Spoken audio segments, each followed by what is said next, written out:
Kicking off our OUA season previews this year, the Laurier Golden Hawks and head coach Michael Faulds, who is back again in the purple and gold. Excited to talk to you as always, Coach. Thank you for joining us. Yeah, Wade, Connor, I appreciate you guys having me on, and exciting time of year. Obviously, your listeners can hear that my voice is going, but that means we're well into training camp, and the OUA season is just around the corner. So, everyone here in our Laurier community is chomping at the bit and excited.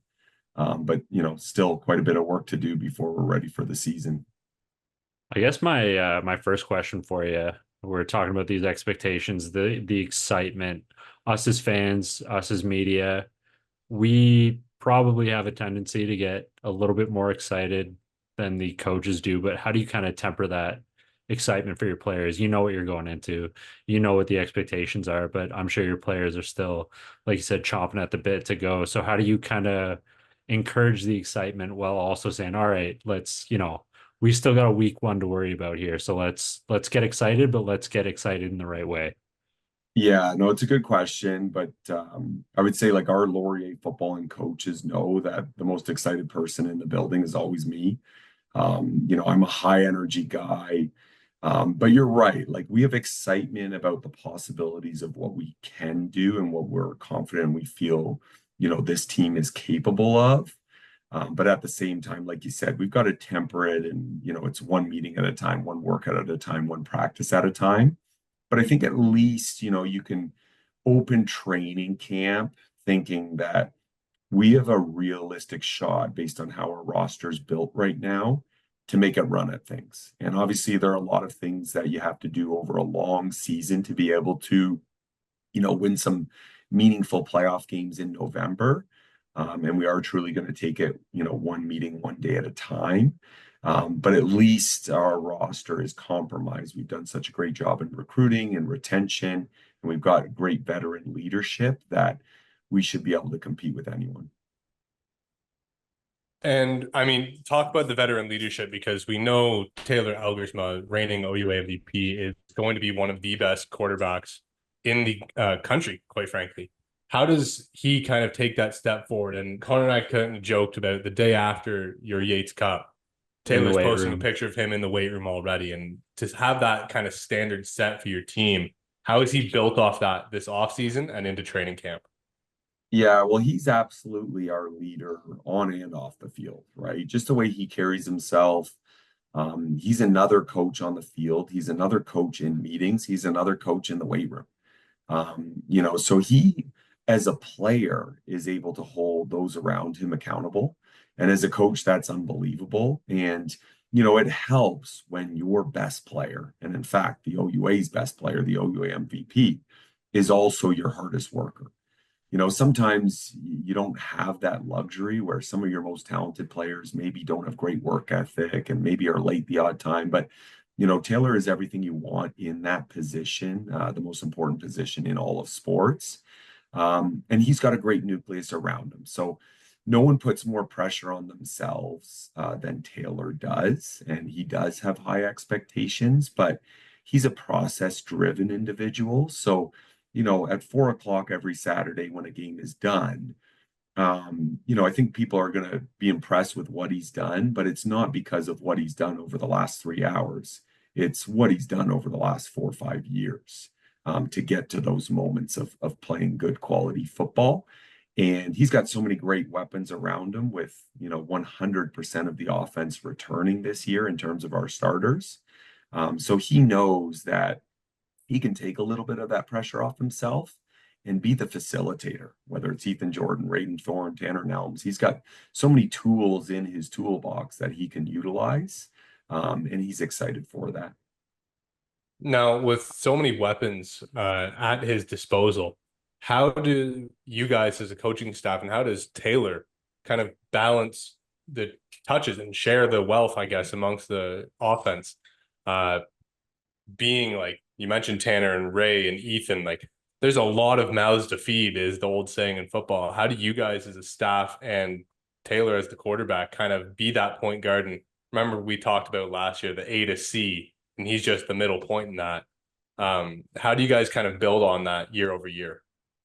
Yeah, well, I think we just make everyone on the team realize that we've got a lot of players that could be starters, a lot of quality individuals that could put up great stats. But first and foremost, we're trying to win football games over individual accolades. So we remind our players constantly that ego is the enemy.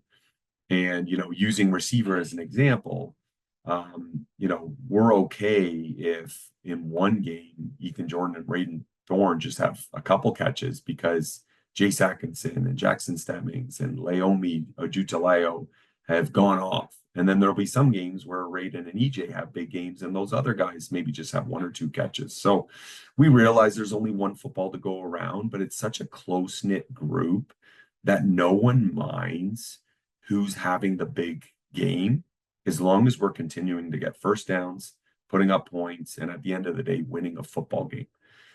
You could have great stats in a defeat, and we wouldn't be happy. So it's more about us reaching our team goals, and that's, scoring points and winning football games than the individual accolades. But just naturally, Taylor does a great job spreading the ball around to all those weapons you mentioned.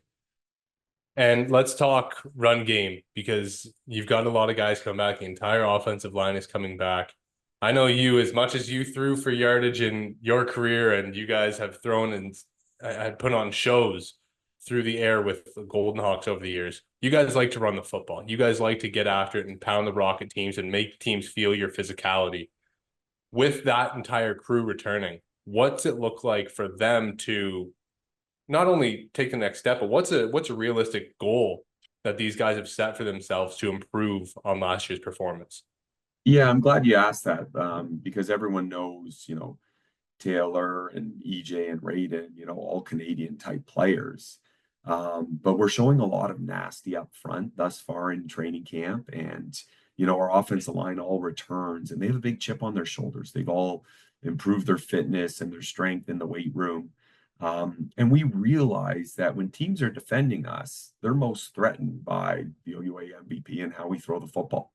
They're going to dare us to run the ball. And, our guys up front, our fullbacks, our running backs, they're all excited about that. So, Coach Galloway runs a great offensive system where we give our players the keys to the car and opportunities, whether it's on RPOs or just opportunities to check plays that we can put ourselves in advantageous situations. So we don't mind whether, we're getting a win because of 400 yards passing or we're getting a win because of 300 yards rushing, whatever it takes to get it done. But I will say one of the real eye openers for me has been how gritty we've been up front in training camp so far.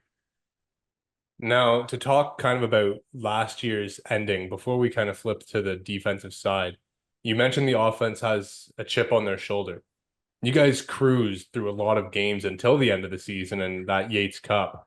How have you seen your leadership group kind of push that on the guys coming in? Like, we're not stepping back. We are going up from last year, and nothing short of that is acceptable. Yeah, I think it's kind of an unfinished business mentality. But at the same time, just because you went to a Yates Cup doesn't guarantee you're going to be back in that game. And even with, returning all starters on offense, there's a lot of good quality football teams. Western's been at the head of the conference for several years, as we know, but we know Queens is a great football team. We know Windsor has been an up and coming team over the years. So, it's not a two-horse race of the two purple teams. There's a lot of quality football programs. And we've got an 8-game schedule, and the old cliche of one game at a time, going 1-0 each week is going to be our mantra.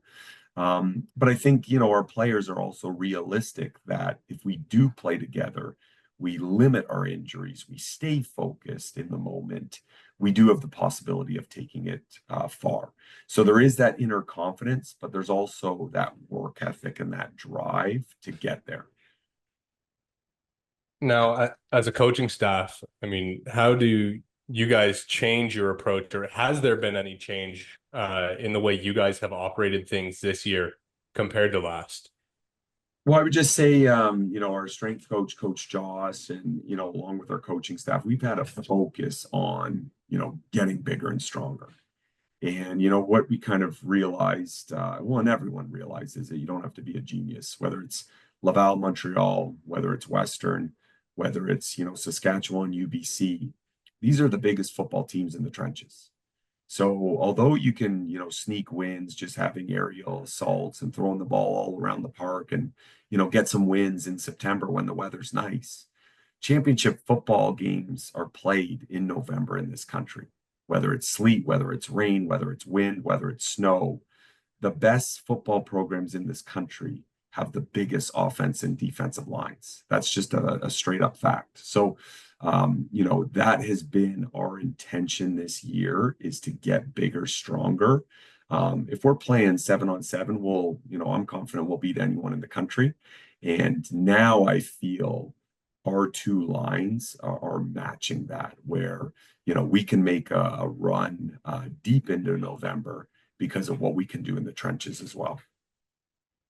And just to talk about, we talk about the importance of the trenches, sorry, but talk about the development of winning football games in the trenches. For Laurier, what does that look like? How does that coaching kind of change throughout the duration of a season? And what does that look like for you guys getting better in the trenches each week? Because we know that it's an important game of winning football games, but what does that look like to develop that each week, to get better each week through the trenches and to sustain that success through the trenches? Yeah, I would just say the neat thing about coaching in the OUA is obviously there's 11 football programs, but there's a lot of different styles of football, right? So you've got your heavy run teams that, the fullback barely ever leaves the field, in your Westerns, your Queens, your Windsors, kind of the Coach Marshall coaching tree staffs, right? And then you've got your spread programs like our week one opponent with McMaster. Coach P has always been known with those spread offenses, and Keegan Hall slinging the ball around the park. So I think as you just go through the OUA season, each week is a different challenge. And over the course of each week, if you stay focused in the moment, you become more battle tested as you go along, because you're playing teams that are run heavy, you're playing teams that are pass heavy, and everything in between. And I would say, speaking of us specifically, we're able to play in between. We can have a high scoring spread game. We can also play a low scoring slugfest. And being able to win in different fashions is, usually a trademark of successful programs. And, just to add a guy like Kwaku Boateng to that mix, to teaching the guys, especially on the defensive side, the defensive side of the ball, what does that do for your program to have, a guy with CFL pedigree, to have a guy with OUA pedigree, to know what it takes to beat the Westerns, to beat, the top programs like yourselves, like the Queens, like the Windsors, like we were just talking about, to have a guy on your staff that knows what it takes to win? How does that help shape your defensive line?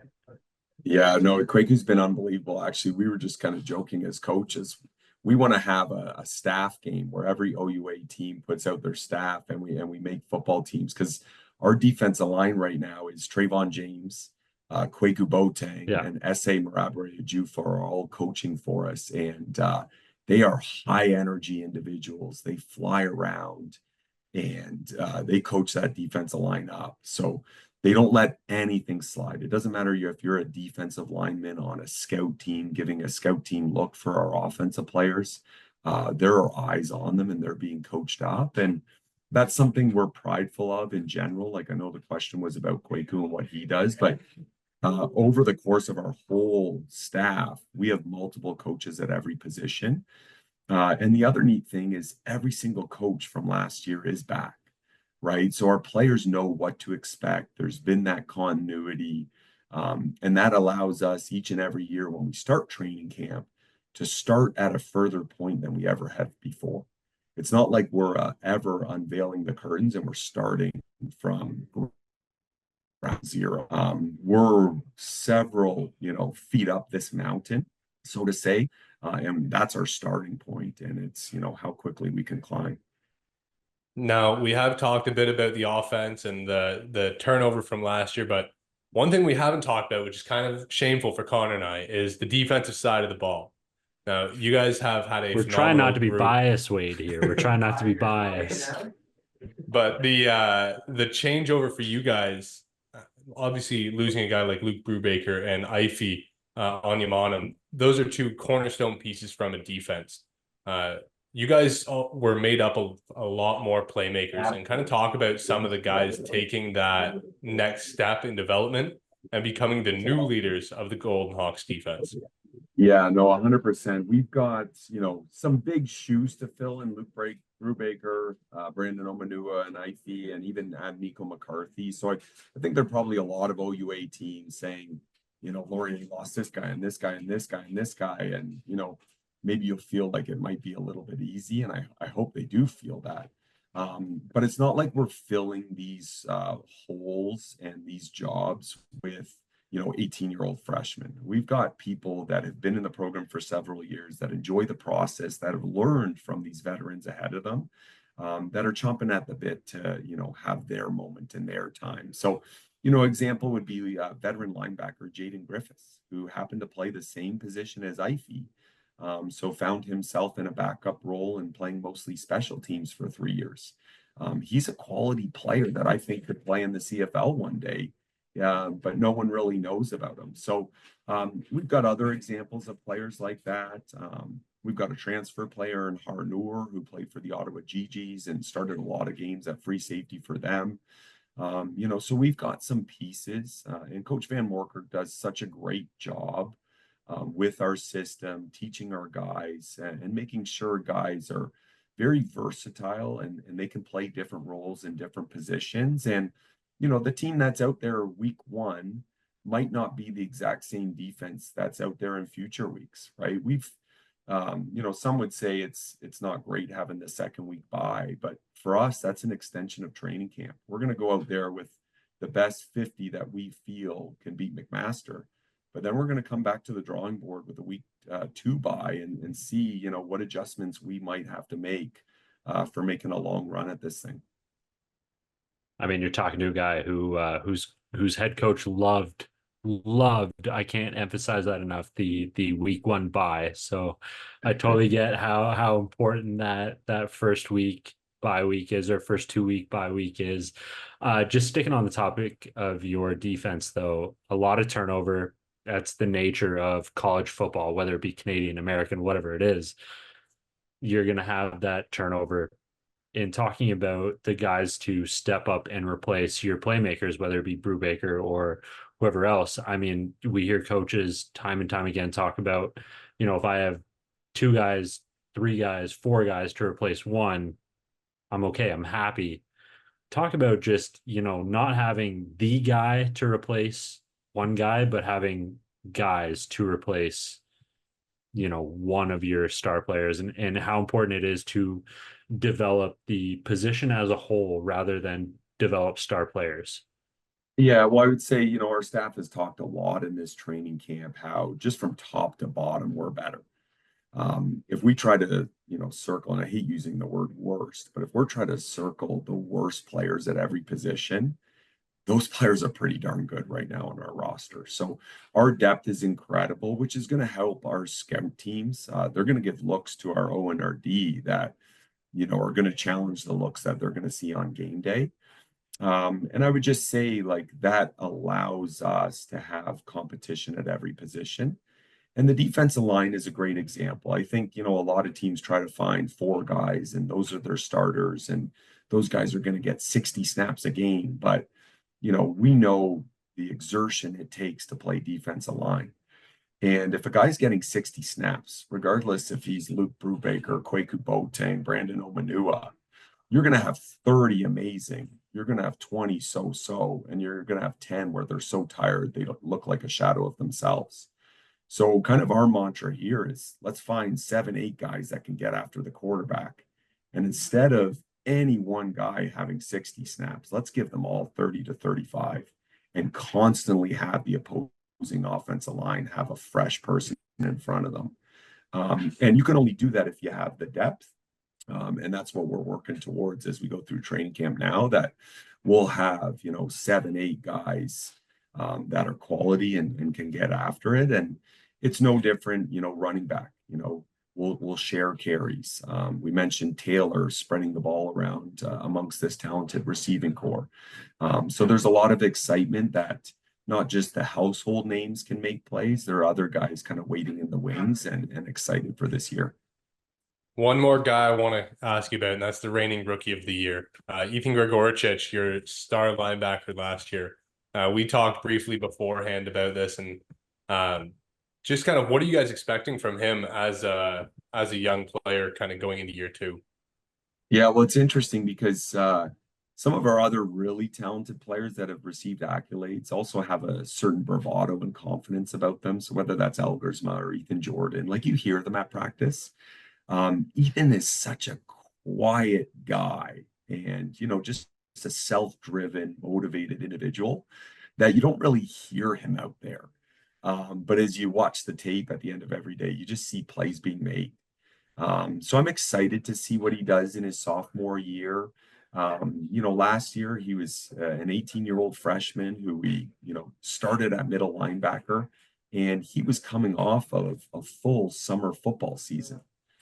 So fast forward to this year where he's had a full year learning our playbook, a full year in our off-season training, and coming off a summer where instead of playing summer ball, he's been training. So I think that's going to do wonders for him. Obviously, he loses Ify beside him, but like I mentioned, with Jaden being beside him and with what we're able to do on the defensive line up front, it takes a lot of that pressure off. But I think OUA fans can expect him not to take a step back. In fact, to be in better shape, more physical, and just to have a better overall knowledge. All right, I think That's awesome. I got one more question just before we end the episode, and it's like the media required question for us. So I apologize a little bit in advance, but I do got to ask about it. The Battle of Waterloo, pure football perspective, just talk about how fun that game is, how fun that is to be a part of, and just what it means for the city or the region of Kitchener-Waterloo. Yeah, it's a lot of fun. Obviously, the local paper, the local radio stations, like there's a lot of excitement. Both universities, for those that don't know, share the same street, University Ave. And there's a lot of intermingling, like, a lot of the apartment buildings and houses in the community are shared by both Laurier and Waterloo students. So you get used to seeing everyone around town. And then, to cap it off, Coach and I are good friends, right? So there's camaraderie about it, and we do practices in the spring together and, community together. So it is a special moment for our community, and we alternate who's hosting it and who's on the road. So we're excited. It'll be a fun atmosphere, whether it's here or there. Half the stadium is in black and yellow, and half the stadium is in purple and gold. And always a fun affair. Hey, I got one more. I just remembered. Sorry, Connor. You guys got new No, go turf ahead. this year. You guys got a brand new field. How have your players kind of Yeah, so adjusted to the new surface? Well, we're not on it yet. So in fact, I'm not sure when this episode is airing. We're on it first tomorrow. So up until now, we've been practicing at a local high school. But we're officially on it tomorrow. But it's beautiful. It's state-of-the-art turf along with a new scoreboard and new lights. We're really excited. The stadium you see kind of over my shoulder here in the image. Everyone remembers old University Stadium. That field had a track around. This one doesn't. So the fans be a little bit closer, still in temporary stands this year. And then, our high-powered offense and our quarterback are pretty excited about no track because that means squared off end zones and more places to put fade routes and corner balls. Yeah. So no, it'll be fun. And, they didn't skip any steps. They got the purple end zones, the alternating greens. So, even our opponents coming in here will appreciate. Coach, I cannot tell you how much I love a rounded off end zone as a outside DB or former outside DB, if I can shave a fade route, if I can shave a corner route, whatever it may be, as the outside DB and steal maybe 5 yards on a route, I'll take it. But what I'm hearing is 4.6 speed all around on the new turf from the Laurier Golden Hawks. Looking forward to watching you guys play in the new field, new facility. Really appreciate you taking the time to speak with us this afternoon. Really excited for the season, really excited for Golden Hawks football. And you know, we do always really appreciate the time that you take to speak with us. Yeah, appreciate you guys. Appreciate everything you do, and you know, good luck as you see games, talk to coaches, talk to players, and ultimately just promote youth sport and OUA football. You know, we're all biased. We love the game, and you know, anyone, I think, you know, they recognize that quality of the players, of the coaches, and of the atmosphere. So thanks for all you do. No problem. There we go. Laurier Golden Hawks looking to improve and use their veteran leadership to further themselves this year in the OUA